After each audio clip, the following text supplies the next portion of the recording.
What up, nation?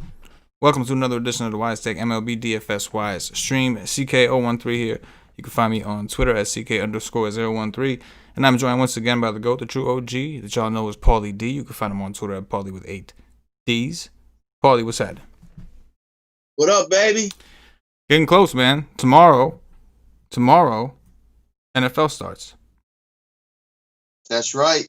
Very exciting. Glorious life. Very exciting. Glorious time to be alive. Glorious time to have a small pee-pee. Yes. I would say so. I think it's a blessing that we'll have baseball for another, really less than a month of regular season action. Baseball has been really good to us overall this season. A little frustrating lately. We've gotten a lot right, but just not together, not having the right pieces. Sometimes a day early, dollar short. But still grateful for the MLB season MLB DFS regular season that we've had, and looking forward very much to getting some NFL on Sundays, and not just Sundays. We got showdown actions, right? You and I are gonna do a showdown breakdown show later tonight, discussing tomorrow's games. First time ever. Showdown in all its glory. No doubt.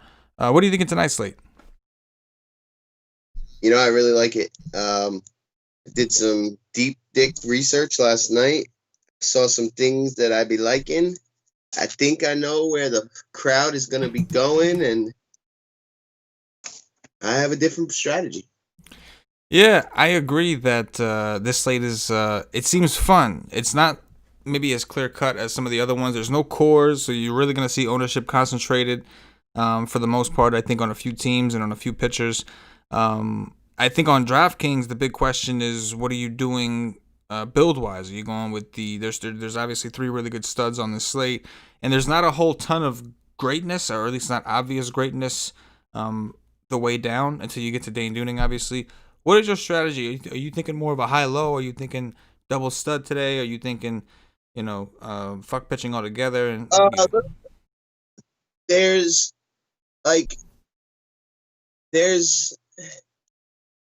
I like a couple really expensive offenses, and I like a couple really cheap offenses. So I'm going to build 6 teams today, and I'll probably have 2 double spend up pitching, double value bats, 2 1 up, 1 down pitching, split the bats, and then 2 very, very cheap pitching combos with double expensive bats. Yeah, no, I agree. Today was a day where I have a small pitching pool, but they serve a specific purpose, right? Like, it's either I have a couple guys where I'm ready to sacrifice the pitching to get to the bats I want, and I have a couple builds where I'm willing to sacrifice the bats to get to the pitching I want. So definitely a good day to have multiple teams, as many teams as you can. Hit that like button if you haven't already. Paul and I are jumping into this, starting with pitchers. Starting with spend up pitchers specifically, and we got 3 good ones. What's your take on these 3? I like them all. If I had to choose, I think I lean Bauer with his elite strikeout ability and the strikeout tendency of the Cubs, coupled with the super wins blowing in, 6.5 run total. Second would probably be the U-God in the same game. The Reds don't strike out quite as much, but he's been elite of late. 1.44 ERA, 7-1 record. And then Clayton is fine. He just did the dirt to this team. I think this team's waking up slightly offensively, but they've also kind of let the team know they're punting as well and starting to play some youth. And I think Clayton does just fine. So I like all 3. I'll probably have the most Bauer, and I see no reason not to use them if you can. Yeah, I do agree. I think that the upside and ceiling of all 3 of these guys is just too massive in comparison to the rest of the field. I will have a lot of different combinations of these guys. I'm looking at like anywhere from 40 to 60% of the 3 of them, just mixing and matching. Again, I'm going to reserve some teams because I think that's going to be a popular strategy. I think in cash games, Bauer, Darvish would be a popular combination. Optimally, I think Darvish is the more reliable, the more consistent in terms of cash games, but in tournaments, I would have to agree with you on Bauer, man. The Cubs are 3rd in the league in strikeouts to righties right now. They're a good offense. They're just striking out a lot. Bauer was recently, there was some kind of tweet, one of those sports blog companies did, and they left Bauer out of the Cy Young. It was like 3 pitchers: DeGrom, Yu Darvish, and someone else, and they left Bauer out. And Bauer tweeted them back to acknowledge, asking where he was. So I think he's got a little something to prove here, especially being that people are saying that Darvish is having a Cy Young worthy year. I think he's going to go out there and try to do his dirty. If you watch his vlog on YouTube, he likes pitching at night. That's cool. But, so I'm with you. I like all 3. I think that Darvish and Bauer will be more popular. I think that Kershaw will be a little lower owned. But that comes with Kershaw having more risk. We've got winds blowing in Wrigley for Darvish and Bauer. We've got a roof open and hot temps in Arizona. The D-backs are also a little lower in strikeouts as far as ranking goes to lefties. However, Ketel Marte was just placed on the 10-day IL. So that's definitely a blow to the offense of the Diamondbacks. Even if it hasn't shown up this year, Ketel Marte has been one of their better hitters against lefties. With that said, is there anything in the mid-tier you want to take a shot on? Yes. Luzardo, I like quite a bit. And his offense, I think he'll be in line for the win. Guy's got elite stuff. Houston has not looked great this year. Hey, they gave your boy Purcell a decent price. I don't mind him, but I got to say, Baltimore's offense just continues to do that dirt. Without Santander, though, I significantly respect them less and could use Porcello. I just don't think you need him today.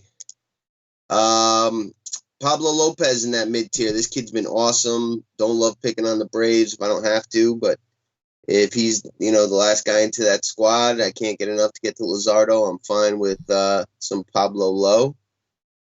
And that's it for the mid-tier for me today, the plays. Oh, what the fuck is Tommy Malone doing in 9-2, by the way? It's funny because I felt the same way about Waka yesterday at his price, right? And, you even made a joke about it on the show. And, I almost feel like it's a sign. You know what I mean? When this happens, it's an obvious misprice. I mean, the guy, even in his ceiling games, it's been 17. In what world should he be priced? should he be priced as high as he is over there on DraftKings? But yeah, as far as the mid tier goes, I think Pablo is the only one that I'll actually have some exposure to. I don't mind Luzardo at all, but a lot of these Astro players do have some pretty good numbers against lefties, and they're a tough team to strike out. But the A's bullpen's been pretty solid. Luzardo's looked pretty good to me. He's got a big park to work with out in Oakland, so I'm fine with him. But Pablo's the one that I feel the most comfortable with. I'm not comfortable with him, to be clear. In cash games, I would still go double spend up. But I think in tournaments you could work him in if you want to get a little different build, save a little bit of money. He's got some upside, but the Braves are just not a team I'm dying to pick on. I was wrong yesterday. Sixto did the dirty to him. But you got to think, after seeing 100 miles an hour from Sixto every pitch, now seeing Pablo Lopez, it's going to be a change of pace. And that could be a bad thing. So, again, there's plenty of risk here. But there are some teams that are just, you're not going to reach them if you do double spend up. So I do have to look for some guys to consider to play with them. What about Value Land? Yeah, Dunning, I think, is fine. He'll probably be very popular. And where's my boy? Kyle Cody, 5'4". I think you can go there. I know he only threw 40-some-odd pitches, but I think he gets up to 65, 70. Had some nice swing and miss stuff. And as long as he doesn't walk a million guys, I think he makes value. And, yeah, that's it. Those two. Yeah, I'm probably on the Dunning train also. I do think that there's some leverage to be had with a Pirate stack. Dunning has struggled a bit more to lefties this season. The Pirates, as bad as they are, as bad as they've been, they do have a lot of lefties in their lineup. But in lineups where I'm not doing that, I'm going to try to take advantage of the pricing on DraftKings, at least, of Dunning, who is 6,500. The guy looks like he's got some good stuff. His last start against the Royals wasn't great, but at the same time, it wasn't terrible. I don't know if Dunning has that ceiling that we're quite looking for. They have been cautious with his pitch count, but he did throw 88 pitches, which tells us that they are in the process of stretching him out because he keeps throwing more and more every start. So I'm good with him, but for the most part, like I said, I think most of my builds are going to consist of 2 out of those 3 big spend ups today. With that said, Paulie, let's get into the bats. A lot of bats to consider. You and I were talking about that before. Timmy. Joey Gallo, all the fucking. He'll be in every lineup of mine today. Profile's amazing. This Tehran's just gotten crushed by lefties. since the beginning of time. Profiles really well. He throws a lot of changeups. Gallo crucializes that. Gallo's getting hot. Gallo's got 2 extra base hits in his last 3 games. It's all coming together tonight. And the Angels bullpen, Suck Dickington, gives up a lot of power to lefties. All in Joey Gallo. Don't mind a couple other lefty power bats on his team, like Ronald Guzman, Ronnie Odor, but mostly Joey Gallo there. Probably my favorite offense is going to be the Oakland A's. I think they can get to this Luis Garcia character who throws mostly 93-mile-per-hour four-seam fastballs and a couple sliders. They profile well against that. They are waking up as an offense. Disappointed not to have Chris Davis, as he homered the other day, and he usually hits them in bunches. After that, I like San Diego. I mean, what's not to like? These guys have just been straight up awesome. They're facing a reverse splits righty that gets crushed by right-handed power. Tatis, Machado, Willie Myers, Austin Nola. Give me some Moreland. Give me some Cronenworth. Give me some Grisham.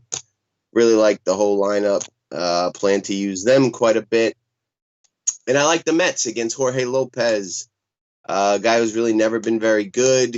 Can give up power to lefties and righties. Nemo Conforto. Alonso, JD, Dwight Smith, Robbie Cano, Jeff McNeil. Interested in all those. Who else? I don't mind the Braves and the Marlins, both bats there. We talked about Pablo, but the Braves are also one of the more explosive offenses. And then the Marlins, Tommy Milone can get punished with the long ball. They do have a bunch of right-handed power. They got 8 righties in this lineup. I don't mind them. And then last but not least, you got the Dodgers. We don't have their lineup just yet, but I do respect Taylor Clark. I don't love the Dodgers spot here, but I think they'll be very low owned as a stack, tons of upside, and they've been doing that dirty for the most part. Put up 9 runs yesterday, but for the most part, it's going to be Oakland, Mets, and Joey Gallo, and the Padres with Joey Gallo for me. Yeah, I do like the Rangers, Joey Gallo specifically, of course, but I do like the Rangers as one of those stacks that allow you to go ahead and grab 2 out of the 3 stud pitching, being that they're implied for 5 runs. The game in general has a 10-run total. I think that the Seattle and Giants game is interesting. Interesting note on that game. I don't know if it's smog or what it is, but Kevin Roth did post a tweet retweeting someone else who was showing video of San Francisco, and the whole thing, everything was orange. It looked like it was an orange lens on the camera. Just wild looking. So haven't heard anything on the status of that game. There's 2 lefties going at it. Tyler Anderson's been terrible. He's got an xFIP in the 6s. Margin Vicious has been good, but the Giants have been a really good team against lefties. So I think as far as low ownership goes, that's also an interesting game. I'm with you on Oakland. I think that at some point we expect regression, a positive regression to hit progression, whatever you want to call it. And regardless of anything, Houston's bullpen's been terrible. So regardless of how this guy does to start the game, you had mentioned he had some control issues in his first start. The pitch count wasn't high to begin with. We could see a lot of Houston's bullpen, which has just been terrible this year. So I'm also with you there. The Mets, I'm good on that as well. Yeah, yesterday they were shut down by Means, which was a great call, Paulie. Means ended up having a pretty good game, and probably the best game he's had this year. And we got another bad pitcher. However, the Mets are better against righties, and they're currently 3rd or 4th in WRC plus against righties this season. So I'm willing to go back to the Mets. Dodgers lineup just came out. The Dodgers, the last team I'll talk about, and again, it's not even about Clark for me either, right? It's a game theory thing. When you look at the Dodgers pricing, at least on DraftKings, they're fucking crazy expensive. So I think just for the fact that people aren't going to be willing to sacrifice the pitching, I don't think too many people will be willing to stack them. So yeah, maybe we'll see one or 2 of their players are mini stacks popular. But I really don't think a full stack of the Dodgers is going to be something that we see a ton of tonight, even though they're in a high upside spot, implied for 5.8 runs with the roof open, against a pitcher who's unproven, against a bullpen that's got the 4th highest xFIP in the league. So I just think there's some value in ownership there. So the price is outrageous. If you can make it work, get dirty with it. I think this is a sneaky spot for some of the righties like Mookie Betts, maybe even AJ Pollock, maybe even Chris Taylor. But I by no means would tell you to skip over Bellinger, Seager, and Muncy and all those guys. But needless to say, I do like the Dodgers from a game theory standpoint. I just think that people are going to have a hard time reaching a full Dodgers stack with the players that they want while still, without sacrificing starting pitching. So, holla at your boy when you see him in the streets. The rest, I'll kind of leave it there. I do write the article over at whiteside.com. Go check it out if you are a member. We have day passes, all that good shit available. In the meantime, hit that like button if you haven't already. And we will get into some questions. If you have questions, get them in now. Paulie, we'll do some home runs in the meantime. Who's going deep? Joey Gallo. Yeah. I could have just answered that for you. No doubt. I will go with Mookie Betts. Mookie B. All right. Give me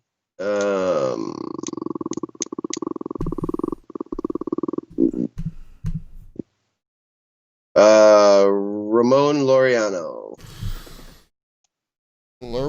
Cock. I'll go with Michael Conforto. Manny Machado. Machads. I like it. Shiitake mushrooms. I'll go with Wilmer Flores. Let's go with Wilmer. Wilmer Dong today. Through the smog, Wilmer Dongs. We live for. MG says gloriousness. Absolutely love it. Love the lingo. Tony A. Roof closed in Texas. I don't think they're ever going to open that thing. I think they're just too afraid of what happened to their pitching. Although their offense is seriously hurting this year. Maybe they should consider it. Well, the one time they opened it, Seattle scored 10 runs. It was like 10-2. So I guess it left a bad taste in their mouth. I hear smog in San Fran. Albie's playing tonight, batting 8th at 3K. Tony A. Nice. Digging it. Albie's is back in the Braves' lives. Andy Stark is there. Smog in Oakland also. I hadn't heard any reports on Oakland, but I do know that the Bay Area in general is pretty close. But that is definitely a good question. Let me see if we can find anything on that. See if we can find anything.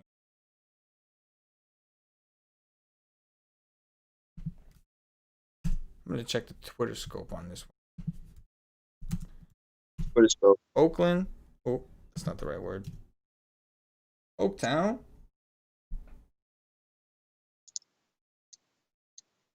Latest. By the way, bro, did I tell you we had a fucking earthquake here last night, bro?